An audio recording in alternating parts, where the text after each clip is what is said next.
በዚህ ቪዲዮ በአዲስ ኪዳን ውስጥ የመጀመሪያዎቹ ተብለው ስለተጠቀሱት ሰባቱ ዲያቆናትና ስለመጨረሻቸውም የምናይ ይሆናል። አብራችሁን በመቆየት ቪዲዮውን ላይክና ቻናሉን ሰብስክራይብ እንድታረጉ በትህትና እንጠይቃለን።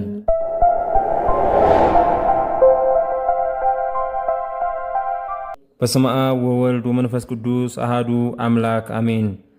ሰባቱ ዲያቆናት እነማን ናቸው ለሚለው ጥያቄ እያንዳንዳቸውን የዲያቆናቱን ግብሮቻቸውን እየተናገርን መሄድን እንመርጣለንና ከመጀመሪያው የዲያቆናት መጀመሪያ እንዲሁም የሰማዕታት መጀመሪያ ተብሎ ከሚነገረው ከቅዱስ እስጢፋኖስ ታሪክ እንጀምራለን። ቅዱስ እስጢፋኖስ የሰባቱ ዲያቆናት መሪና በክርስትና ታሪክ ውስጥ የመጀመሪያው ሰማዕት ነው። በእምነትና በመንፈስ ተሞልቶ ሰማያትን እስከ ማየት ደረጃ የደረሰ እንደሆነ በሐዋርያት ሥራ መጽሐፍ ላይ ተገልጾ ይገኛል።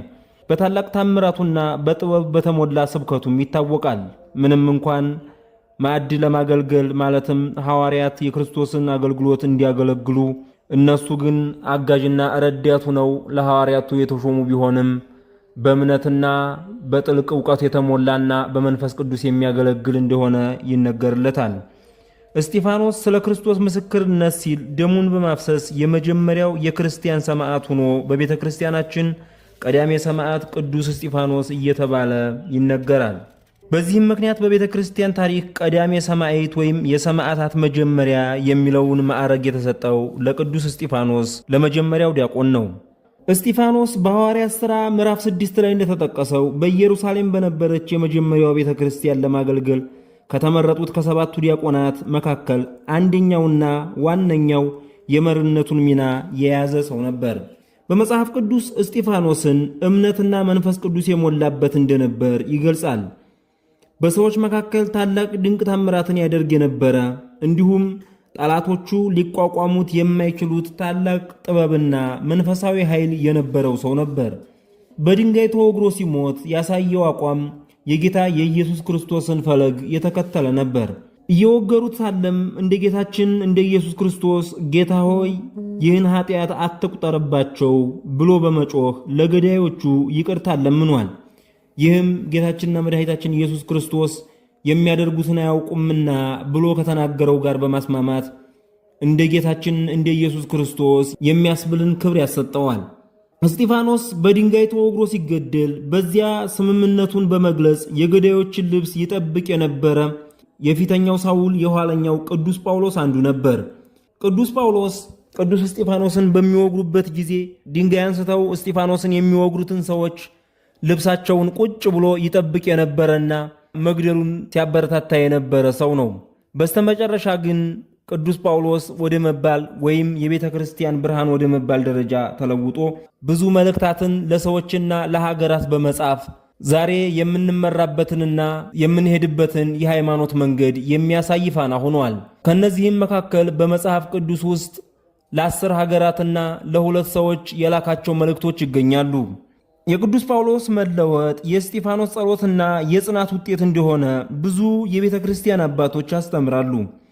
በቤተ ክርስቲያን ስዕላት ላይ እስጢፋኖስ አብዛኛውን ጊዜ የዲያቆን ልብስ ለብሶ ወይም ደግሞ የተወገረበትን ድንጋይ በራሱ ላይ ወይም በልብሱ ይዞ ይታያል። ይህም ለአገልግሎቱና ለሰማዕትነቱ መታሰቢያ ነው። በሁለተኛ ደረጃ የምናየው ኢትዮጵያዊውን ጃንደረባ ባኮስን ያጠመቀውን ዲያቆኑን ቅዱስ ፊልጶስን ነው። ቅዱስ ፊልጶስ ወንጌላዊው ፊልጶስ በመባል ይታወቃል። ሰማርያ ሂዶ ወንጌልን በመስበክና ኢትዮጵያዊውን ጃንደረባ አጥምቆ ወደ አገሩ በመሸኘት የሚታወቅ ታላቅ ሰባኪ ወንጌል ነው። ኢትዮጵያዊው ጃንደረባ በፈረስ ላይ ተቀምጦ የኢሳይያስን መጽሐፍ ምዕራፍ 53ን እያነበበ በነበረበት ጊዜ የምትናገረውን ታውቀዋለህን? የምታነበው ሲገባሃልን? ብሎ በመጠየቅ የሚተረጉምልኝ ሳይኖር እንዴት አውቃለሁ ብሎ የኢትዮጵያው ጃንደረባ ባኮስ በመለሰለት ጊዜ እሱም ደግሞ የሚያነበው ነገር ስለምን እንደሆነ ማለትም ስለ ክርስቶስ አምላካችን እንደሆነ በተሰቀለ ጊዜ የተፈጠሩትን ነገሮች በሙሉ እያነበበ እንደሆነ አስረድቶ በዚያውም እንዳልጠመቅ ምን ያግደኛል ባለው ጊዜ ውሃ ወዳለበት ወስዶ አጥምቆ ወደ ሀገሩ ሸኝቶት ባኮስም ወደ ኢትዮጵያ በመጣ ጊዜ አስተምሮ ክርስትናን አስፋፍቷል። ይህ ቅዱስ ፊልጶስ ነው እንግዲህ የኢትዮጵያውን ጃንደረባ ባኮስን አጥምቆ በኢትዮጵያ ትምህርት እንዲስፋፋ ያደረገው። በሦስተኛ ደረጃ የምናየው ጵሮኮሮስ ነው። ይህ ዲያቆን በኋላ ላይ የኒቆሚዲያ ኤጲስቆጶስ ሆኖ እንዲያገለገለና በወንጌል አገልግሎት የቅዱስ ዮሐንስ ረዳት እንደነበረ በቤተ ክርስቲያን ታሪክ ይነገራል። በአራተኛ ደረጃ የምናየው ኒቃሮን ወይም ኒቃኖር የሚባለውን አራተኛውን ዲያቆን ነው። ስለሱ በዝርዝር የተጻፈ ባይኖርም ከሰባቱ ዲያቆናት አንዱ ሆኖ ተመርጦ በማገልገል ላይ እያለ ከእስጢፋኖስ ጋር በነበረው ስደት ሰማዕትነትን እንደተቀበለ ይነገራል። አምስተኛ ጢሞና። ይህ ዲያቆን በኋላ ላይ በተለያዩ አካባቢዎች ወንጌልን ያስተማረ ሲሆን በቆሮንቶስ አካባቢ በሰማዕትነት እንዳረፈ አንዳንድ የቤተ ክርስቲያን መዛግብት ያስረዳሉ። ስድስተኛ ጳርሜና። በአገልግሎቱ የታመነ የነበረና በኋላም በትንሽ እስያ ወንጌልን በመስበክ ያገለገለ አባት እንደሆነ የቤተ ክርስቲያን መጻሕፍት ያስረዳሉ። ሰባተኛ ኒቆላዎስ። ከአንጾኪያ የመጣና ወደ ይሁድነት ተለውጦ የነበረ ሰው ነው። ከሰባቱ ዲያቆናት አንዱ ሆኖ በሐዋርያት ተመርጦ ነበር።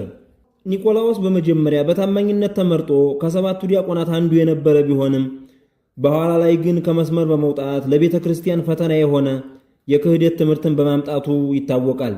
ስለሱ ክህደት በዮሐንስ ራእይ ላይ የተጠቀሰ ነገር እንዳለ እንመለከታለን።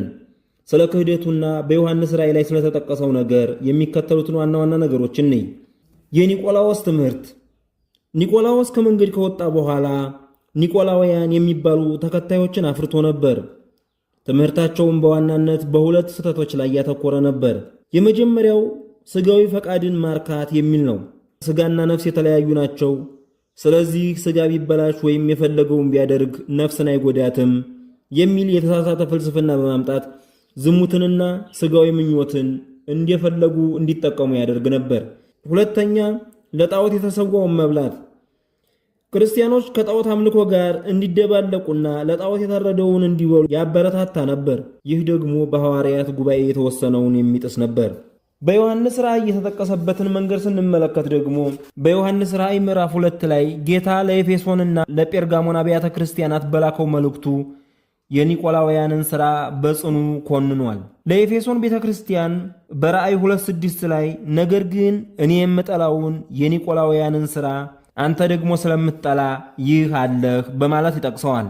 ይህ የሚያሳየው የኤፌሶን ቤተ ክርስቲያን ለሃይማኖቷ ቀናተኛ በመሆን የኒቆላዎስን የተሳሳተ ትምህርት እንደተቃወመች ነው። በጴርጋሞን ግን እነዚህን ሰዎች የሚታገሱ ስላልጠፉ ወቀሳ ደርሶባቸዋል።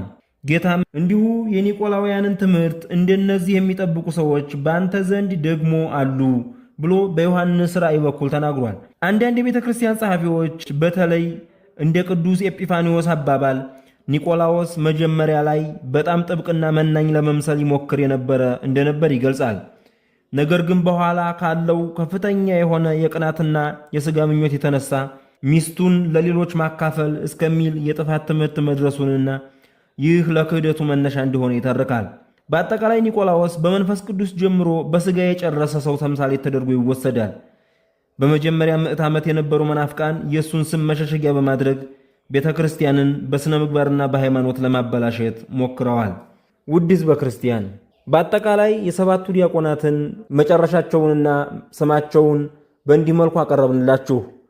በነገው ዕለት የሚታሰበውን የቅዱስ እስጢፋኖስን ወርሃዊ በዓል መሠረት በማድረግ ነበር ይህም ወደ እናንተ ያደረስ ነው። የቅዱስ እስጢፋኖስ ረድኤትና በረከቱ ከሁላችን ጋር ይኑር ለዘላለሙ አሜን። ወስብሐት ለእግዚአብሔር።